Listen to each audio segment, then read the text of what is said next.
Após a declaração de Jesus, estabelecendo Pedro como a pedra sobre a qual a igreja seria edificada, a pequena comunidade cristã começou a se organizar. Mas os primeiros séculos da Igreja Católica não foram fáceis. Os seguidores de Cristo logo enfrentaram perseguições severas dentro do Império Romano, um império multicultural que adorava inúmeros deuses e considerava o culto ao imperador uma parte essencial da vida pública. Nesse cenário, o cristianismo, com sua adoração exclusiva ao Deus único e sua rejeição dos deuses romanos, era visto com desconfiança e hostilidade. Os primeiros cristãos se reuniam em segredo, muitas vezes em casas particulares ou catacumbas subterrâneas, para celebrar a Eucaristia e estudar as Escrituras. A prática de reunir-se em pequenos grupos não apenas protegia os cristãos da vigilância romana, mas também fomentava um profundo senso de comunidade e unidade. Esses primeiros séculos, conhecidos como a Igreja Primitiva, foram marcados pela firmeza de fé dos cristãos, muitos dos quais pagaram com a vida por não renunciar à sua crença em Cristo.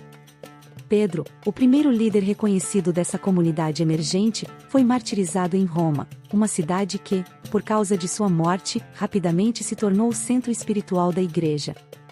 A tradição afirma que Pedro foi crucificado de cabeça para baixo, um ato de humildade diante do sacrifício de Jesus. Ao longo dos primeiros 3 séculos, o Império Romano viu vários imperadores que intensificaram as perseguições contra os cristãos. Talvez o mais notável entre eles tenha sido o imperador Nero, que culpou os cristãos pelo grande incêndio de Roma em 64 d.C., dando início a uma das mais brutais perseguições da história. Durante esse período, muitos cristãos foram presos, torturados e executados de maneira cruel, incluindo o apóstolo Paulo, outro pilar da Igreja nascente. No entanto, ao contrário do que os líderes romanos esperavam, essas perseguições só fortaleceram o movimento cristão. A fé dos mártires inspirou outros a se converterem, e o cristianismo continuou a se espalhar, mesmo sob a ameaça constante de morte. Esse crescimento do cristianismo no Império Romano não foi apenas numérico, mas também teológico. À medida que mais pessoas se uniam à fé, surgiam questões sobre a doutrina cristã e a natureza de Cristo. Foram realizadas reuniões e concílios entre os líderes cristãos para resolver questões teológicas e combater heresias. Um dos primeiros desafios que a Igreja enfrentou foi o gnosticismo, uma corrente de pensamento que oferecia uma visão distorcida da relação entre o corpo e o espírito. Para combater essa e outras heresias, os cristãos começaram a se unir em torno de uma doutrina mais estruturada, com base nos ensinamentos dos apóstolos e nas Escrituras, que, à época, ainda estavam sendo compiladas e definidas. A Igreja Primitiva também testemunhou o surgimento dos primeiros padres da Igreja, figuras importantes como Santo Inácio de Antioquia, São Policarpo e Santo Irineu. Eles não apenas ajudaram a fortalecer a fé cristã diante das adversidades, mas também foram responsáveis por escrever tratados teológicos que ajudaram a moldar a doutrina cristã. Esses primeiros padres eram homens de profundo conhecimento e espiritualidade, que também incentivavam o povo a permanecer firme diante das perseguições. No entanto, tudo mudaria radicalmente no século IV, quando o imperador Constantino subiu ao poder. A conversão de Constantino ao cristianismo, após sua vitória na Batalha da Ponte Milvia em 312 d.C., marcou um ponto de virada decisivo na história da Igreja.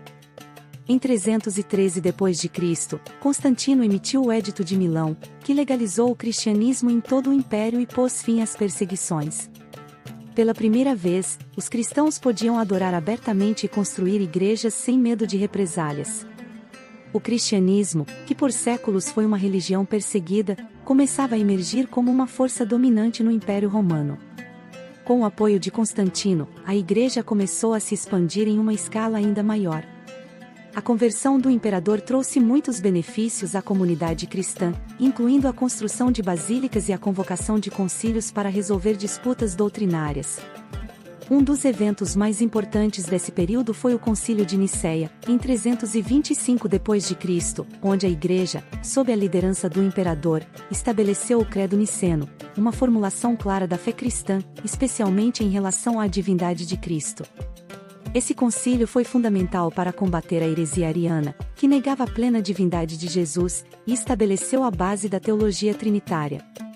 A transição do cristianismo de uma religião perseguida para a religião oficial do Império Romano foi um dos desenvolvimentos mais significativos da história da Igreja. Esse período viu a Igreja Católica consolidar sua estrutura organizacional, com o Bispo de Roma, o Papa, emergindo como uma figura central na liderança espiritual. Além disso, o cristianismo começou a influenciar profundamente a cultura e a política romanas, algo que seria ainda mais evidente nos séculos seguintes.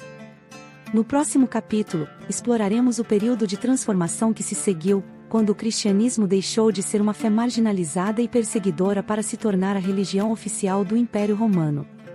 Não esqueça de se inscrever no nosso canal.